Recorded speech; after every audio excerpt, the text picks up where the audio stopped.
This is Firearms Law, episode 12 with Francois. You'll note a slight name change. We thought it's more applicable. Today we're doing an FAQ answering session on questions received about all the requirements for lawful self-defense, with more to follow in episode 13, which will follow soon. Francois, good afternoon. Welcome back. Hi there, Rian. Good to see you. Francois, you mentioned that private defense only applies where the attack against me is perpetrated by a human. So what happens if I have to shoot an animal to protect myself? Yes, Rian. So we previously discussed how one can only rely on the defense of private defense or self-defense if the attack against you is unlawful. Now, an animal cannot form criminal intent. An animal cannot act unlawfully, therefore, because legally it is considered property. And therefore, if you were to shoot and kill a wild animal or a dog which attacks you, and let's say you get sued by the owner, or you get charged with animal cruelty in terms of the Animal Protection Act, then you cannot rely on private defense for this reason. But luckily, there is a separate defense that we call necessity. This is not to be confused with the fact that one of the requirements for private defense is that the defensive act must be necessary. That is something quite different from the defense of necessity. In Afrikaans, this defense is actually better described as noodtoestand. All right. The definition of necessity is as follows. A person acts in necessity, and his act is therefore lawful if he defends his or her or somebody else's life, bodily integrity, property, or other legally recognized interest, which is endangered by a threat of harm, which has commenced or is imminent, and which threat cannot be averted in another way, provided that the interest protected is not out of proportion to the interest infringed by the act.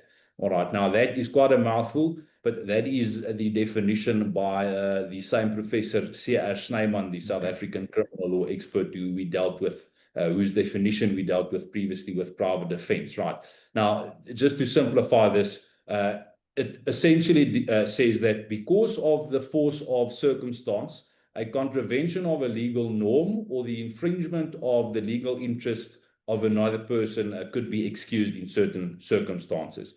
And you would have noted that the definition is quite similar in certain senses to a private defense. But for instance, there's no unlawful attack. And it's not to say that when you act in necessity, you are only infringing the rights of an unlawful attacker. You might very well or will likely infringe either a legal norm, contravene a legal norm, or perhaps even infringe the rights of an innocent person, but it might be justified in the circumstances and your action might be excused. So a good example of this is when you exceed the speed limit on a public road. You're obviously breaking the law in the sense that the National Road Traffic Act prescribes certain speed limits, and now you are endangering other drivers. But the reason why you are doing it is because you are rushing a critically wounded person to the hospital. Now, in this instance, there's no unlawful attack by the other road users against you, as they would be or would have to be with private defense. But you are infringing their rights of having a safe road, and you are breaking the law, but it's considered to be justified in the circumstances because of the interest that you are protecting, right? So that the same could apply to where you have to injure or kill an animal in order to protect yourself, even though an animal cannot perpetrate an unlawful attack by the legal definition.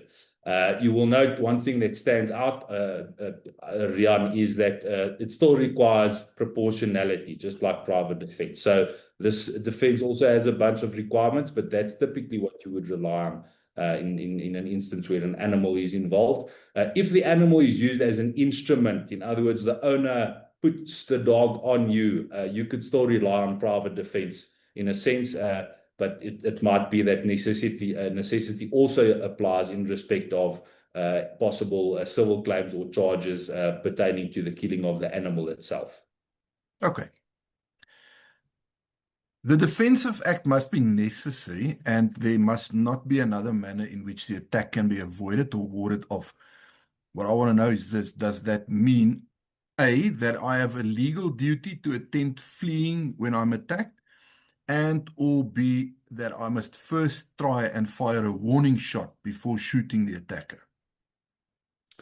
Okay, Rian, so uh, I saw your episode with the gentleman from Saga, Mr. Sean Lyle. Wow.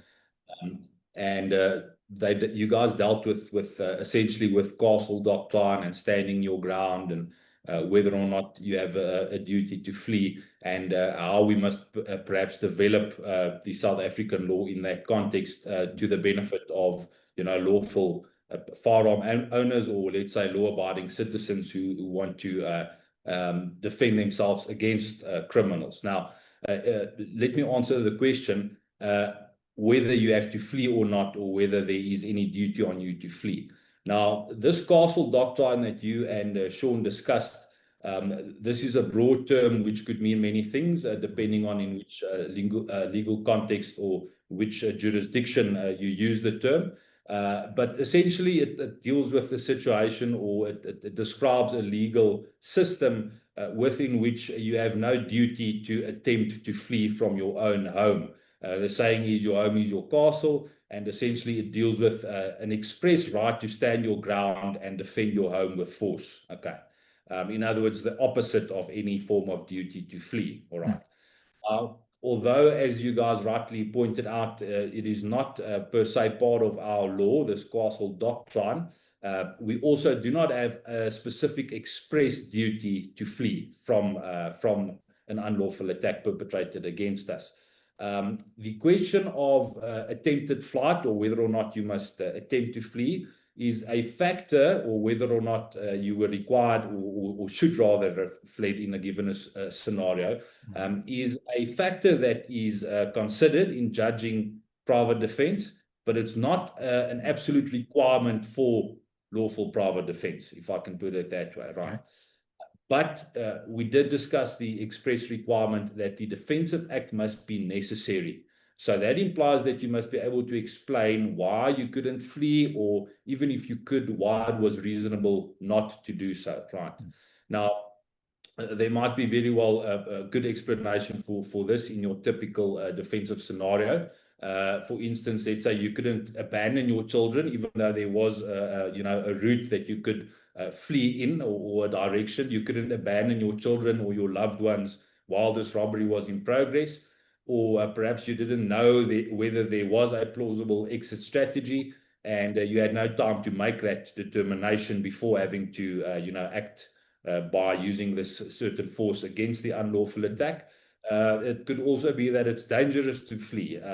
You might get shot or stabbed in the back, and it's not reasonable then for you to have to take that risk. So the law does not expect you to gamble with your life in order to avoid using force against the attacker. As this Professor C.R. Snyman puts it in Afrikaans, reg hoef nie voor onreg te wyk nie. So you could argue that we have, let's say, a limited right to stand our ground in certain circumstances, even though there's no express, castle doctrine where you have the absolute right to stand your ground. And if you comply with all the requirements of private defense, in this instance specifically, that the Defensive Act must be necessary, that implies that you should be able to answer the question as to why didn't you flee when you were attacked. But like I said, there are various good answers to that question in your typical defensive scenario, I would say. And there is no express duty that you must flee. You must simply be able to, on reasonable grounds, not exercise that option, if it even is an option, of course. And then on the second question of warning shots, Rian, obviously shooting someone must be a last resort. And the question is then, must you now try and scare them away first before using the force against their person in order to stop them? So the short answer is no. And I would say in your typical self-defense situation, you most likely don't have time to fire a so-called warning shot. But also you might very well be asked by the police on scene or by a prosecutor in court why you didn't fire a warning shot. And then you need to be able to give a reasonable answer to that. Now, from the definition and the requirements of private defense, which we dealt with in detail in the previous episode, you'll recall that there's no express requirement for having to give a warning to your attacker prior to commencing your defensive act. But there is an express requirement that the defensive act, as we've said, i.e. shooting the person, must be necessary. All right. So you should be able to explain why you could not exercise the supposed option of a warning shot to ward off the attack. In most instances, I think the best explanation would be that the attack was imminent, so you had no time. I mean, the attack being imminent is an inherent requirement for lawful private defense in any event. But there could also be other considerations. There could conceivably be instances where you might have the time, arguably, to fire a warning shot, but you could argue that there's no safe direction, or there was no safe direction, so it would endanger innocent bystanders. Or perhaps that, while there was a confrontation, you did not want to be perceived as the one escalating the confrontation, and therefore you did not want to discharge your firearm or reveal your firearm, and therefore be perceived, as the one who's attacking the other person. And then at the moment when it appeared, okay, that you are now entitled to act in private defense and to use force by shooting this person, then the attack had commenced, or it was so imminent that there was simply no time to do that. And on top of that, you also, as the legal firearm owner, have to account for every shot that you fire. So firing a warning shot may not be a safe thing to do, because, if you can't say where that bullet ends up. Yes, absolutely, Rian. Every round that gets discharged, goes somewhere and something happens to it, and you must account for each and every one. That's quite right. What about taking preemptive steps to ward off a potential future unlawful attack, such as erecting an electric fence or maybe some kind of a defensive setup to injure would-be intruders? Okay, so Rian, one of the requirements that we've just mentioned again is that the attack must be imminent or ongoing before force is justified. However, preemptive steps in anticipation of an attack, an unlawful attack, or the possibility thereof, that might entail the potential use of future force, in other words. But if the actual force is not exerted until such time as the attack is imminent or commences, then it would typically be lawful. So something like an electric fence or carrying a firearm is something that one does in anticipation of a possible unlawful attack. But of course, you don't exert that attack. In other words, you don't use your firearm until the attack is imminent or commences. And let's assume, for argument's sake, the electric fence doesn't do anything to you until you try and breach it. All right.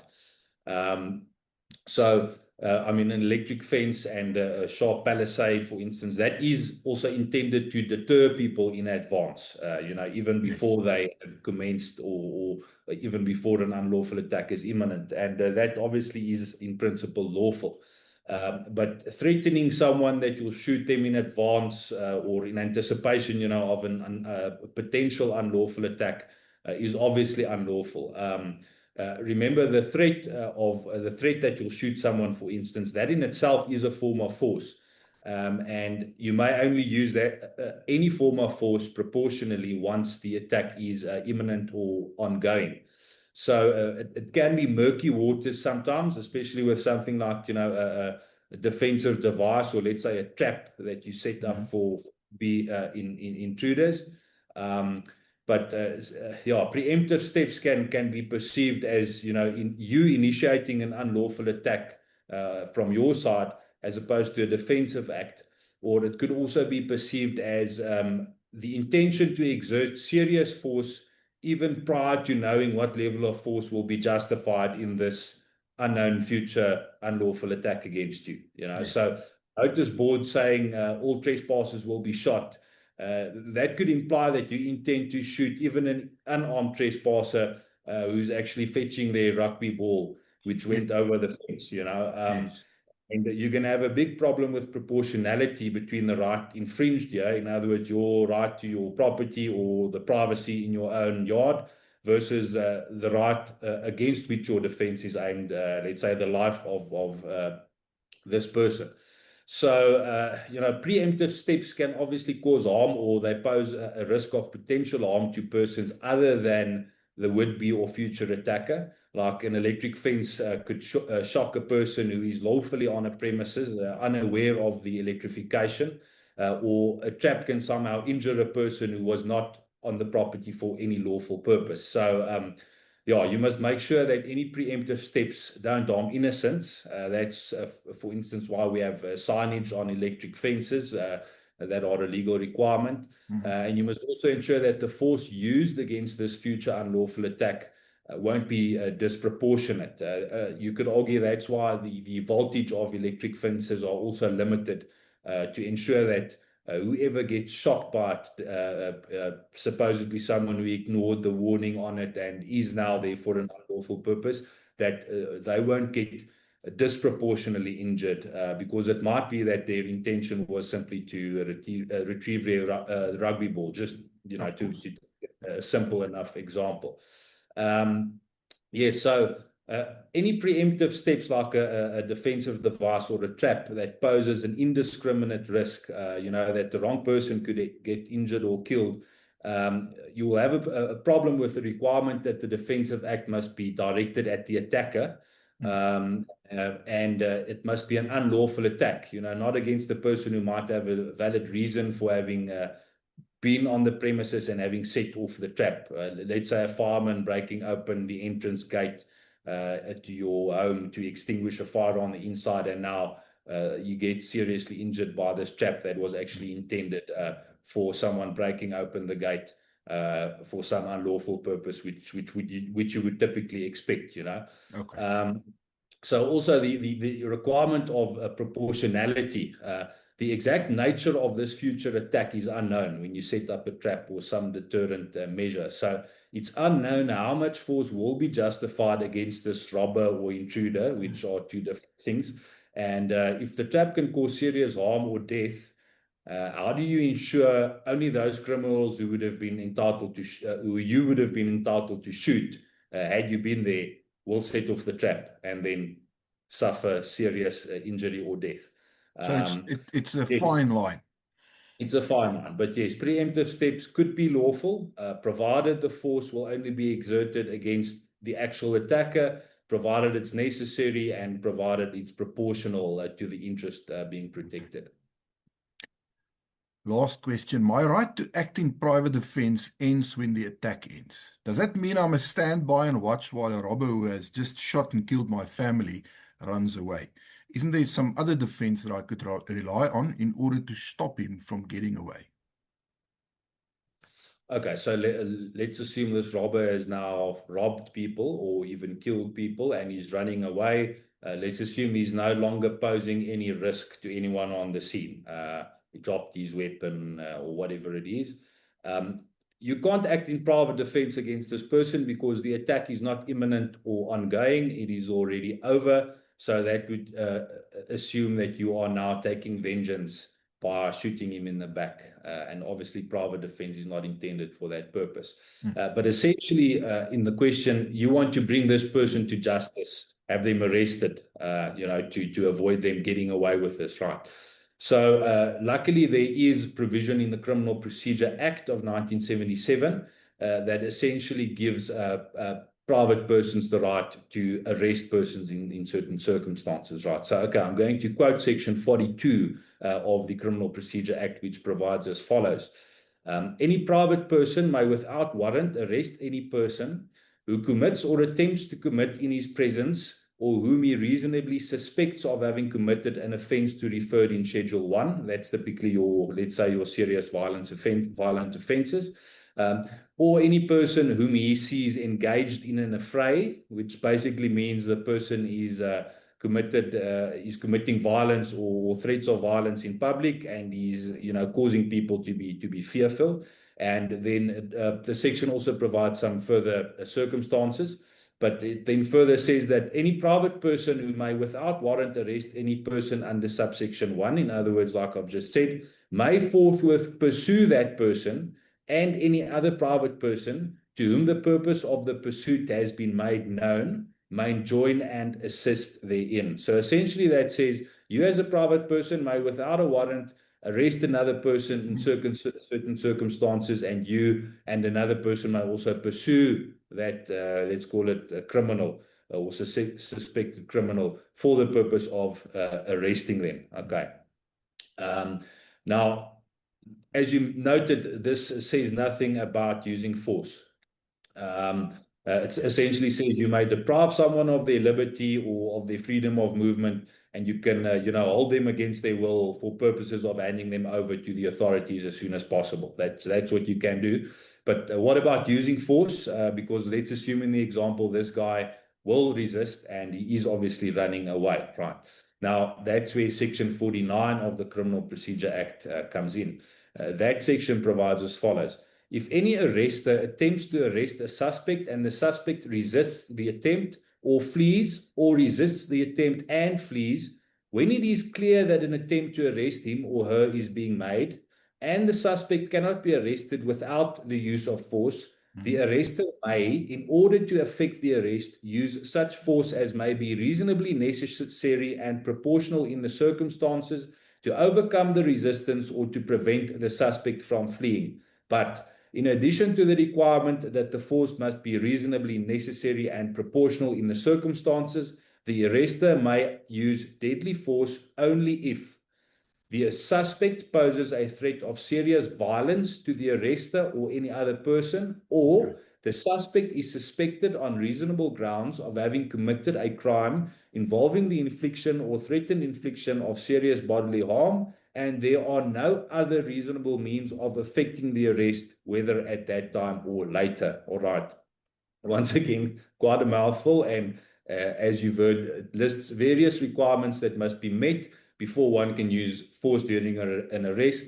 And that's obviously one of them, is that the suspect must resist the arrest and he must be fleeing or attempting to flee while it's clear that an attempt to arrest him is being made. In other words, this implies that he must have an opportunity to surrender. You can't just shoot him and say, no, I was trying to arrest him. You must have tried to pursue him or tried to catch him or said to him, stop, hands up, lie down. Or, the purpose is to arrest the person, not to eliminate or punish the person. Okay. It must also be clear, like I said, that the person cannot be arrested without the use of force. So essentially, it must be clear that he was resisting and or fleeing as opposed to, submitting.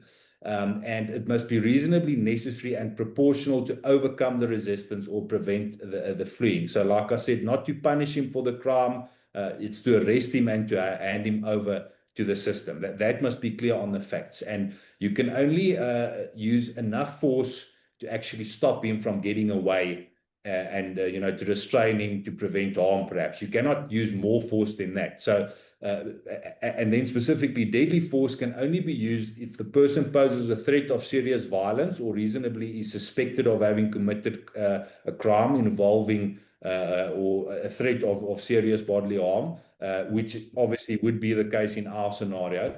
But the further requirement is that there must be no other reasonable means of effecting the arrest at that time or later, right? So the last one is a bit difficult because even when he gets away, often there are other means of effecting the arrest later. The police could trace him supposedly and arrest him, as opposed to you now having pursued him and perhaps shot at him, whatever, right? So yeah, the intention must have been to arrest. And if you injure or kill the person, this must have happened as an unavoidable result of trying to arrest him. All right.